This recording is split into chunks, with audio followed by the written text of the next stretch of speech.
गुरुजी, एक प्रश्न है। हमने देखा है कि जो लोग बहुत पूजा पाठ करते हैं, धर्म के प्रति आस्था रखते हैं और सत्य के प्रति चलते हैं, वो हमेशा परेशान रहते हैं। और जो बेईमानी करते हैं, चालाकी करते हैं, उनके जय जयकार होते हैं। ये कैसे है प्रभु? क्या लीला अपरंपार है? ये लीला नहीं है, बस देखने की दृष्टि है।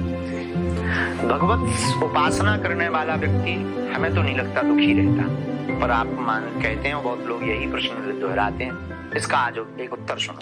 हम भी एक दिन यही विचार कर रहे थे, जब कोई पाप करता है तो उसके पूर्व समय के जितने भी पुण्य होते हैं वो उसके सामने आकर खड़े हो जाते हैं। तो पाप करने वाले व्यक्ति पाप करता जाता है, उसका बाल बांका नहीं होता है, तो उसे ये लगता है कि कहीं भगवान नहीं होते हैं, हम कितने मजे में हैं। लेकिन जब पाप खत्म हो जाते हैं तो पीढ़ी दर पीढ़ी का विनाश हो जाता है। रावण जब पाप करता रहा, और इस जगह के क्षेत्र के कई उदाहरण ऐसे हैं जिन्होंने लोगों को सीधा मरवा दिया, लेकिन जब तक वो गुंडागर्दी राजपीठ पर रहे, मरवाते रहे और पाप पुण्य सामने आते रहे, तो उनका कोई बाल बांका नहीं कर पाया। लेकिन जब सब पुण्य खत्म हो गए, तब फिर ये दुर्दशा हो गई कि वंश में कोई नहीं बचा। और जब कोई पुण्य करता है तो पूर्व जन्म के हमारे द्वारा जाने अनजाने में किए हुए सभी पाप कर्म आगे आ जाते हैं, तो वो लड़ते हैं कि तुम इस रास्ते पे क्यों चल रहे, नहीं तो हमें जगह खाली करनी पड़ेगी। और जब वो पूर्ण समाप्त हो जाते हैं तो व्यक्ति फिर मोक्ष की तरफ बढ़ जाता है। एक कारण ये।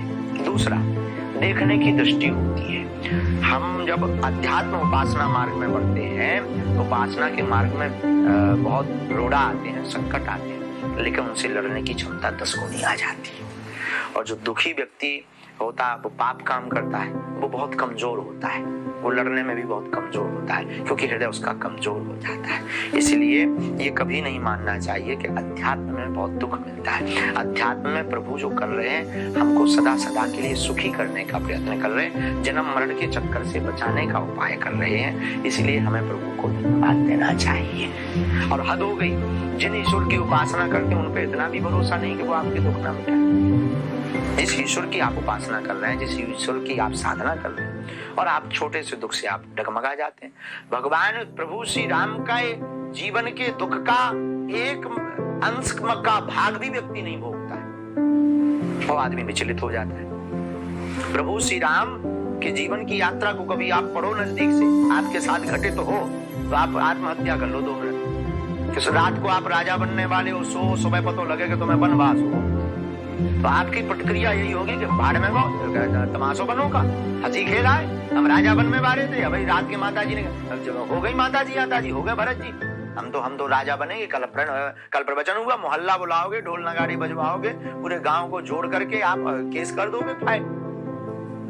लेकिन प्रभु श्री राम के जीवन से आप सीखो कि रात को राजा बनने वाले प्रभु श्री राम को जब प्रातः काल पता लगता कि हमारे पिताजी ने ऐसा वचन दिया है, तो बिना कहीं मुस्कुरा करके उल्टा, और उन्होंने कहा तापस वेश विशेष उदासी, तपस्वियों जैसा वेश बना करके जावे। प्रभु श्री राम जी सर्व त्यागी बन करके गए। इसलिए प्रभु श्री राम के जीवन का एक 10वां भाग भी व्यक्ति के जीवन में दुख का नहीं आता।